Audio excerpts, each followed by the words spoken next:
Boom boom boom boom boom boom boom boomerang. Hey guys, welcome to my channel. আমি মহারাজার এখন আমরা কথা বলবো হচ্ছে বুমেরাং এর সং রিয়াকশন এক্সক্লুসিভলি। ইয়েস, এটা কিন্তু গানের রিয়াকশন করবো বন্ধুরা। অলরেডি গানটা বেরিয়ে গিয়েছে বিভিন্ন অডিও প্ল্যাটফর্মসে, স্পটিফাই হোক বা বিভিন্ন জায়গায়। জিদ্দার গান ভাই, এক্সাইটমেন্ট ধরে রাখা যায় না, সম্ভব নয়।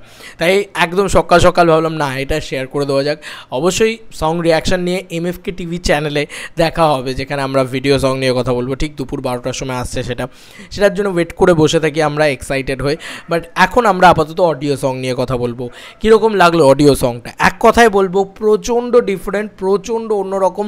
মানে আমি বারবারই বলি না যে নীলায়নদা সবসময় নিজেকে ভেঙে ফেলে, সেটা ভালো দিকে হোক বা খারাপ দিকে হোক, যেমনই লাগুক তোমার গানটা, তোমার এটা মনে হবে না যে এটা নীলায়নদার ক্রিয়েশন। মানে আগের গানটার সাথে এই গানটার কোনো তুলনা নেই। মানে আগের গান বলতে আমি বুমেরাংয়ের বলছি না, নীলায়নদারই ক্রিয়েশনে এত গান রয়েছে, একটা গানের সাথে আরেকটা গানের কোনো মিল নেই। তো নীলায়নদার জীবনে এটা একটা একদম অন্যরকম গান। মানে নীলায়নদার জীবনেও এরকম একটা গান বানাননি। কাছে মানুষের একটা গান ছিল, একটা বাউল সঙ্গীত ছিল, সেটা কাইন্ড অফ বলা যেতে পারে। বাট ওই গানটা একদম অন্যরকম, আর এই গানটা একদম অন্যরকম। তো এখানে কার্তিক দাস বাউল গেয়েছেন এবং তার সঙ্গে সঙ্গে গিয়েছেন হচ্ছে সসবন্ত সিং, আমি যদি খুব ভুল না করি, সসবন্ত সিং এবং কার্তিক দাস বাউল। হ্যাঁ, সসবন্ত সিং যদি আমি খুব ভুল না করি তো উনি তুমি আমারই হবে গানটা গিয়েছিল। তো যাই হোক, এখানে বক্তব্যটা কী, গানটার লিরিক্সটা কী, ভালো করে যদি লিরিক্সটা শোনা যায় বোঝা যাবে যে সিনেমার ভিতরে কী ঘটতে চলেছে, সেটা নিয়ে যে কী আলোচনা হতে চলেছে সেইটা কিন্তু আমরা বুঝতে পারছি। গানটা কেমন হলো, এক কথায় বলতে গেলে গানটা কিন্তু প্রথমবার শুনলে প্রচণ্ড ভালো লেগে যাবে, প্রচণ্ড লেগে যাবে এমনটা তোমাদের হবে না। বাট গানটা বারবার শুনবে। গানটা আমি এতক্ষণ ধরে মানে কাল রাত্রির থেকে অ্যাভেলেবেল হয়ে গেছে, সকাল থেকে না বারবার শুনে যাচ্ছিলাম। শুনতে শুনতে একটা জিনিস হলো কি, গানটার একটা ভালো লাগা তৈরি হবে গানটার ভিতরে, এটা কিন্তু হবেই, এটা আমার বিশ্বাস। এবং যেভাবে কার্তিক দাস বাউল মানে বলছেন আর কি, যে কাণ্ড ঘটেছে তাতে ভাই যা কাণ্ড ঘটাবে তুমি, সেই কাণ্ডর বুমেরাং কিন্তু হবে। এই যে নামটা কেন বুমেরাং, মানে যাই তুমি করো, মানে এটার একটা ইনার ডিপ আছে। যে ধরো তুমি যে কোনো পাপই করো না কেন, মানে বলে না যে পাপ বাপকেও ছাড়ে না, তো সেই রকম মানে পাপ করো বা পুণ্য করো, যাই করো সেটা তোমার কাছে বুমেরাং হয়ে ফিরে আসবে। এই কথাটা খুব ইন্টারেস্টিং। তো এই লাইনটার ওপরে ভিত্তি করেই গোটা গানটা গেয়েছেন খুব ভালো। কার্তিক দাস বাউল তো ভীষণভাবে গিয়েছেন, আমার ওটা খুব ভালো লেগেছে ওই বাউল পোর্শনটা। অনেকের কাছে এই গানটা ক্লিয়ারিটি না হলে আমি এইটুকু বলবো যে ওই গানটা শুনেছিলে বাবা দয়াল, গানটা সবার কাছে খুব পপুলার, আই থিঙ্ক সো। যারা জিদ্দার ফ্যান তারা তো আরও বেশি করে জানবে।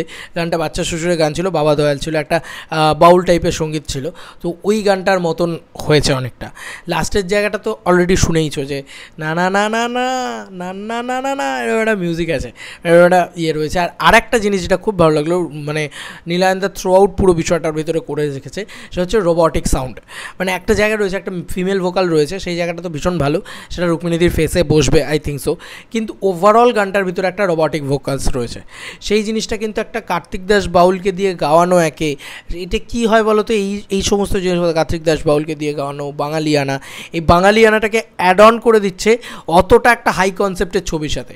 ওটা কিন্তু প্রচণ্ড হাই কনসেপ্টের ছবি, দেখতে গেলে তুমি দেখবে যে বুমেরাং কিন্তু প্রচণ্ড হাই কনসেপ্টের ছবি, কিন্তু এত বেশি ফ্যামিলি ফ্রেন্ডলি করে দিচ্ছে, এত বেশি বাঙালিয়ানায় ভরিয়ে দিচ্ছে যে এটা মানে পাবলিকলি ওয়ার্ক করা প্রচণ্ডভাবে সক্ষম আর কি। আমার মনে হচ্ছে যে পাবলিকলি হিউজ ওয়ার্ক করবে এই বিষয়টা।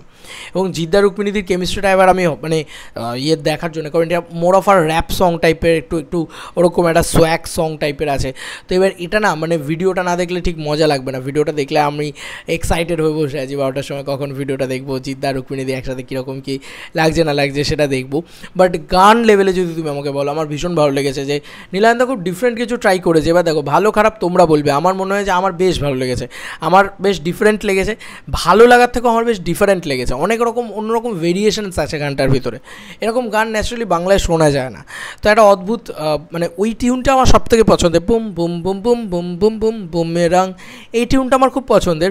ওভারঅল থ্রু আউট গানটার থেকে আমার হয়তো আরেকটু বেটার এক্সপেকটেশন ছিল, কিন্তু যেটা ভালো লেগেছে সেটা হচ্ছে যে এক্সপেরিমেন্ট করা এবং একদম নিউ একটা ভেরিয়েশন নিয়ে আসা গানের ভিতরে, এবং থ্রু আউট রোবটিক একটা সাউন্ড রাখা, সেগুলোও খুব ভালো লেগেছে। তো ওভারঅল গানটা আমার বেশ ভালো লেগেছে। আমি অডিও সঙের পরিপ্রেক্ষিতে বললাম। ভিডিও সং নিয়ে দেখা হচ্ছে MFK টিভি, আমার মেন চ্যানেল, সেই চ্যানেলের ভিতরে, এবং সেখানে আমরা 12টার সময় ভিডিও সং আসবে, তখন সেটা রিয়াকশন করব। তো এই ছিল এখনকার মতো ভিডিও। তোমরা কতটা এক্সাইটেড এই গানটাকে নিয়ে, তোমাদের কেমন কী লেগেছে, এবং অবশ্যই বলো যে তোমরা ভিডিও সং নিয়ে কতটা এক্সাইটেড, জানিও কমেন্ট সেকশনে। চলো বন্ধুরা, নতুন কোনো ভিডিওতে দেখা হবে, বাই।